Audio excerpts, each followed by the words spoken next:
We've come to Spoiled Sports to install our Performance Turbo because of their history of racing and modding sleds going back to the late 80s, which is going to be a real asset when it comes to installing the turbo I'm talking about. Here are the ladies.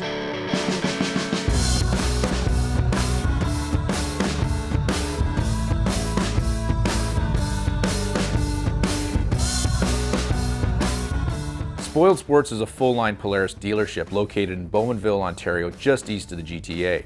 Now, Spoiled Sports has a real small-town feel to it, even though it's so close to Canada's largest city. Dave and his staff have cultivated a personal connection to their customers, which, along with the rural setting, contributes to that small-town feeling.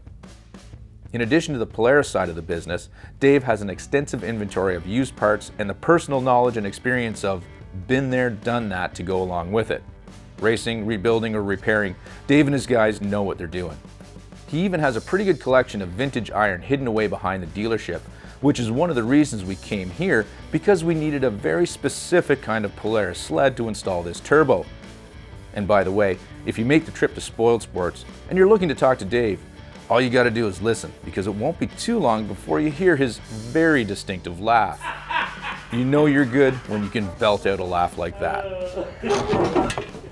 It even smells old. It is old. Ah, that's neat. Quite the beast. It's a nice piece. Yeah, it looks in great shape. It is. They really were just an upside down conveyor belt, weren't they? Yes, they are. Yeah, there's barely a belt underneath there to even hold it up on the snow. It's just like a 4-inch belt with a cleat with manure spreader chain. Yeah. Oh, look at the Spoiled Sports in the background. That was strategically placed. So what do you think this thing would have in it for horsepower? There you go, there's all your specs. It's a 59, 5.5 horsepower. Yeah. Model. L55. L55. That's going back a ways. Oh, there's race sleds here. Oh yes, this is the one I'm talking about, the one. Starfire. Look at that. That's serious. It is very serious, yep. That's cool. It's a nice piece. Yeah. And we'll go deeper in. Yep. Oh, and a bar stool that's got an engine on? We made that in between our choppers there. Yeah. This is a little funny car we made. Got a Snow Pro motor and everything. It's loud like a funny car and all that stuff. That'd be it's a pretty neat piece. probably very scary. Yeah, it is a lot of fun. Everything that's scary is a lot of fun. Oh yeah, if it's not scary, it's not fun. What's that? Gas-powered blender. Oh, is it gas? Okay, I was gonna say. But it sits in the back. We went to Sturgis, so we put ape hangers and everything on it, right? So. So you weren't the life of the party at all. No. Oh. And then even farther back, I see some weird stuff, an old ski whiz. Yeah, there's an old ski whiz. That thing is mint. TX 500 Limited, 72 or 3. Oh, early 70s. You said 86? This is 86, yep. And this sled here is absolutely mint. Very hard to find. Yeah. And it's even got the original scroll windshield, which you cannot find anywhere. No. Nobody put face through it yet. Yep. Well, that's your drag sled, eh? Yeah, that's our drag sled. It hasn't been out in a while either. It's 200 horse. But back in the day, all right? Yeah, that was serious back in the day. This was serious back in the day. There was nothing around that would even come close to the speeds. We won many, many races and speed runs and everything else with this thing. So by now I bet you're wondering what all this turbo talk is about. Well, here it is. It's a turbo system built by Middlesex in and around the late 80s for 3-cylinder Polaris snowmobiles. Now, I bought this junk about 25 years ago to install on my 650, but I never did because I figured it was just going to kill it. But today, we're going to install it on that 650, one out of Dave's personal stock. Like mine, it's a 1990 Indy 650 that Dave took in on trade around 10 years ago, and it's been sitting in his personal stash ever since. Before being traded in, the engine was rebuilt and all the mechanicals were gone through. However, it has been sitting since being traded. So in addition to installing the turbo, we also have to run through the fuel system to make sure this thing will even run. When I acquired the turbo secondhand, it came with an original set of instructions. So the first order of business is to figure out how Middlesex wants this turbo installed. Being a carbureted sled with a pressurized boost charge, keeping the fuel going into the engine can be a challenge, assuming this turbo will even build any boost. If we boost reference the vents on the carb, Yep, that's where these three go. Yeah. Would we need some sort of a boost reference down to the fuel pump to increase fuel pressure? Because even if we boost reference the fuel bowls, It's feeding it all the time, is it not? From that fuel pump that's basically running. Because it's not like it's an electric fuel pump that's going to come on when it needs it. no. It's a pulse constant pressure. But how much fuel pressure do those things put up? I know it's not much. No, it's not much, maybe 3 to 5 max. I don't know what this thing would produce Oh, for this is where they're boost. talking about that, aren't they? What you're doing to me, shit, my lord. Things get a little crazy. They haven't talked about clutching at all. Just gonna over rev like a son of a bitch. You're assuming it's going to run. He's already concerned about clutching. We haven't even got the turbo in there yet. I think this thing is going to blow up. Could be wrong. I hope I'm wrong. Yes, we're going to install a turbo today, and our goal is to make less horsepower. Things get a little, things get a little crazy. So Rich, how many years have you been here for? I've been here since 92. 92, so basically when this sled was new almost. Yes, So you should know every nut and bolt inside and out on this thing. I do. I do. Making me miss my old one. Every time I did that, I always snapped the cable. Really?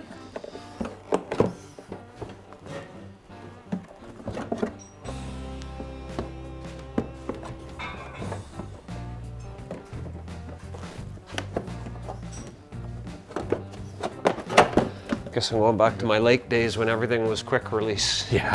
Air boxes were flying, and back in the days when your hands got cold because you were jetting with actual jets. I was living in there, it looks like. Yeah, the boys were saying there was a mouse house. Kind of get remnants of that smell. Yeah, fortunately, due to the lack of local riding we've had in the last couple of seasons, my 600 IQ sat around for a couple of seasons, Yeah. and the mice decided to take up home in it. And it's amazing how they like the taste of electrical wiring. Oh, they got into that? Yes, they That's a gift that just keeps on giving. did. Yeah. Oh, I found them, those turds. There they are. This is right in here. Yummy. Mice debris. It's always important. Ain't going back. Keep on moving, stay on track. I ain't going back no more.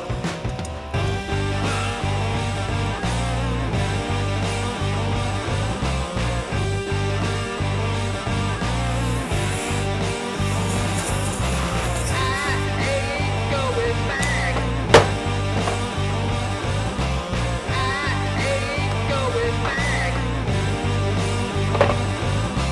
I ain't going back. I ain't going back no more. So we got a little bit of maintenance to do to the old 650 because it's been a while since it's ran, so we're going through the carburetors. And luckily, I've got the old faded vintage Middlesex Performance Turbo instructions, which are very vague for some reason. So we got to figure those out to try to figure out where all of this stuff is supposed to go and how we're supposed to enrich the carburetors to get enough fuel in this thing so it doesn't go boom as soon as we start it. Although I think it's going to still blow up anyway. So we got to get that figured out, but we're starting the install. Turbo powered 650. So Middlesex has some weird ideas about fueling a carb turbo two-stroke. It seems as though this is a wet system that injects fuel into the boost charge right into the turbo housing. Weird. However, I'm unconcerned because our goal today is not to get the horsepower number on a dyno. Instead, it's just to install a 30-year-old turbo on a sled nearly that old and make the impeller go around in circles. Plus, we've only got 1 day to make this project happen, so I bet if we can even make things work, we'll be testing the sled outside in the dark. Hopefully, the headlights come on.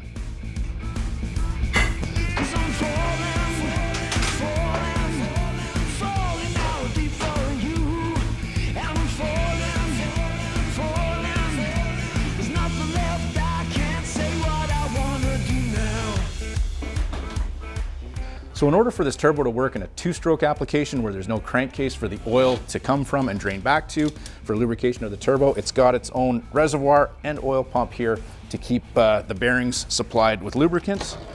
And that goes down, sits in the side here. And then the cool thing, the airbox, which is this old aluminum kind of cast piece, it's got these little windows in here that flop open so that under vacuum, these things open up so it actually has some air to go into the motor without having to pull it through the turbine. And then as boost comes in, these flappers come back shut and allow boost to travel in through the carburetors to make this thing go bang. Very kind of old technology, but should work. Don't see why not. It's gonna do something.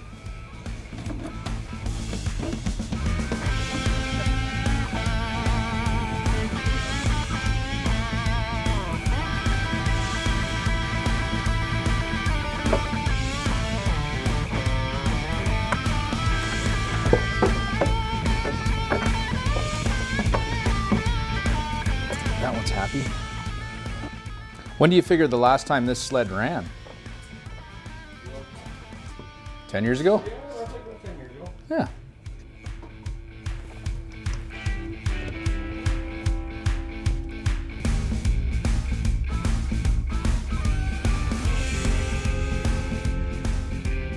Little lube will throw it over those holes, no problem. Yeah. With all the boost we're gonna build, this is just gonna blow it right off. That is when it will happen. Get some stuff out of the way here. Just fold it over on the bottom.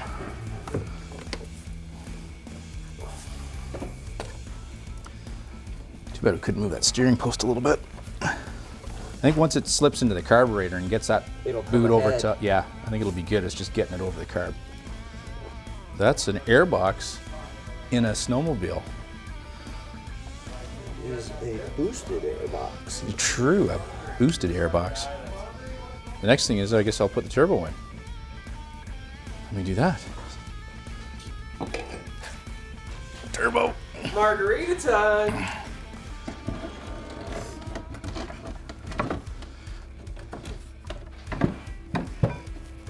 Oh, look at that going into place like it wants to be there. Oh, yeah. Okay, so I got that moved. So we'll see if we got clearance. It's that sender that's touching the yeah. sender now?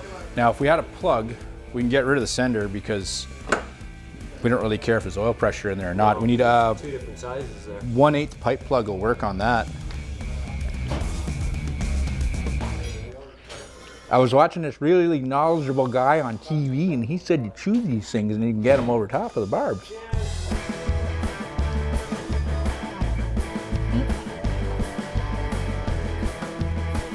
Come on, it's almost there.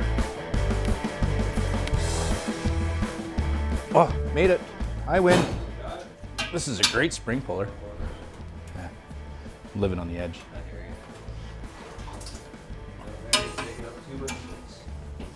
There we go.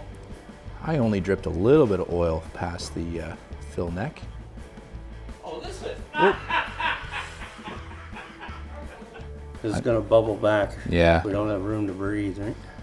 That's what she Do we said. want it full or do we? I don't think so. I think just a little bit more oil. Maybe about That's that. yeah, full's good. Yeah. I figured it would take more oil than that.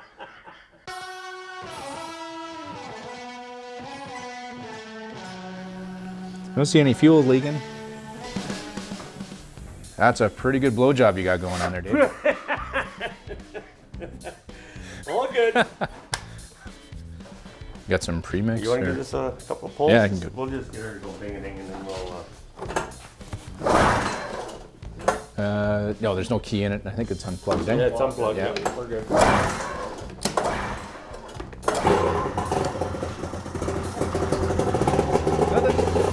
Okay, no, it's not turning yet.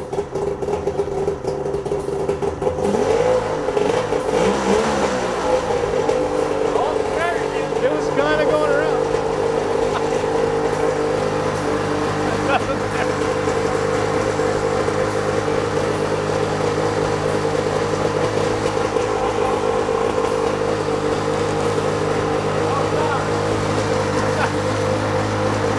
That's not going to do much for a while.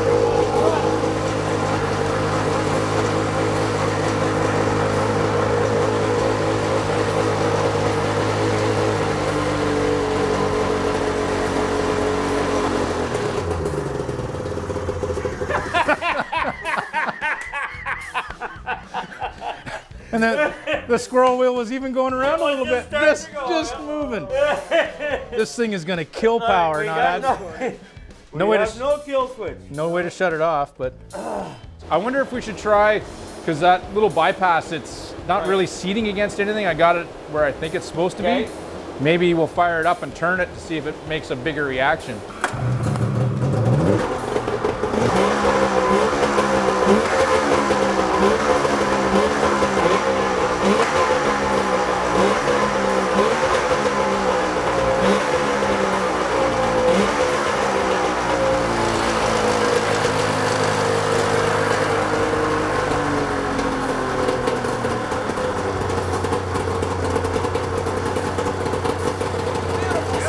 Yeah. That's a snowmobile with a turbo on it that's spinning a little bit. Getting better.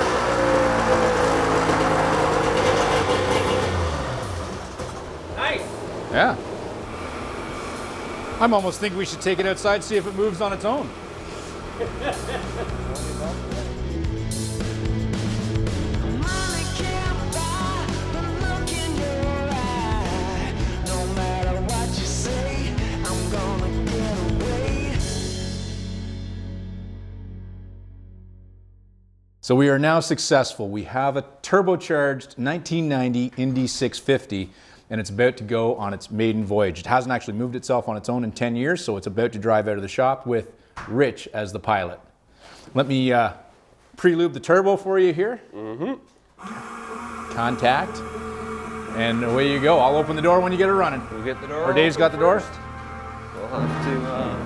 Are we ready? Yeah. Yeah. We do have brakes, right?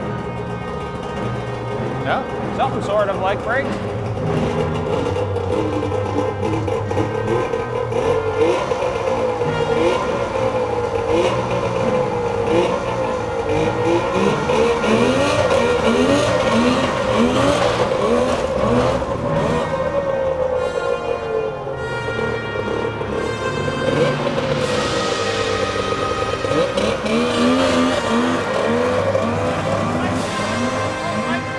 Yeah.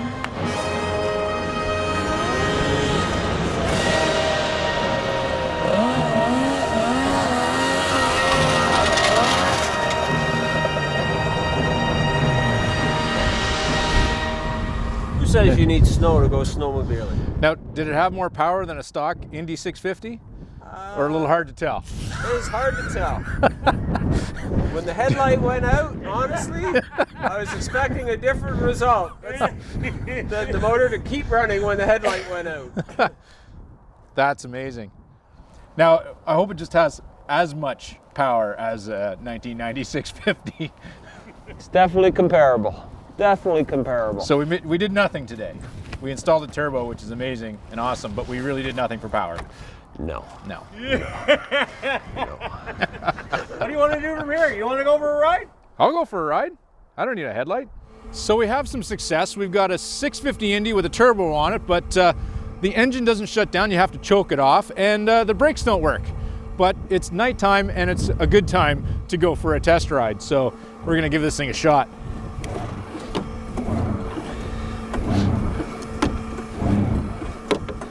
Oh, come on. Oh, there we go. It's coming. One more. There we go. Hey, and our tack's back. Oh, tack's off.